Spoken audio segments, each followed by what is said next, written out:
మనం ఒక పోస్ట్ పెడతామండి శివ గారు, మీరైనా నేనైనా అన్న శివ అని పిల్ల పోస్ట్ పెడతాం మనం ఇన్స్టాలో. అది ఏంటి, నాకు ఆ పోస్ట్ కూడా ఎందుకు పెట్టాలో కూడా తెలియదు నాకు. మా వాళ్ళు కజిన్స్ అన్న ఈరోజు ఈ పోస్ట్ పెడితే మనది కొంచెం ముందుకు వెళ్తాం అని అన్నప్పుడు సరే పోస్ట్ పెట్టండి అని చెప్పంటాం. తర్వాత వాళ్ళు వచ్చేమంటారు, అన్న మనకి ఈరోజు 1 lakh వ్యూస్ వచ్చాయి అన్న, 1 lakh వ్యూస్ వచ్చాయి, ఒక 10,000 లైక్స్ వచ్చాయి అన్న. 1 lakh వ్యూస్ వచ్చి 10,000 లైక్స్ వచ్చినప్పుడు ఒక 5-10 నెగిటివ్ కామెంట్స్ వస్తాయి, అవి చాలా దారుణంగా వస్తాయి.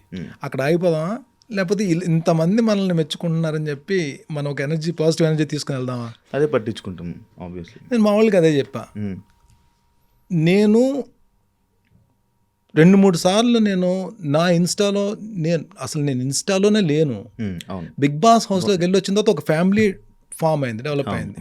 అసలు 0 ఫాలోవర్స్ నుంచి బయటికి రాగానే ఒక 1 lakh అబౌవ్ ఫాలోవర్స్ వచ్చేసారు.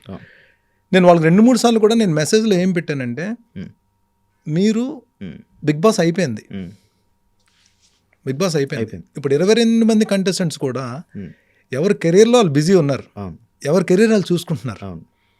మీరు ఎందుకు ఇక్కడ ఆగిపోతున్నారు? మీరు ఇంకా బిగ్ బాస్ హౌస్లోనే కంటెస్టెంట్స్ ఉన్నట్టు మీరు ఫీల్ అవుతున్నారు. వాళ్ళు వచ్చేసారు బయటికి.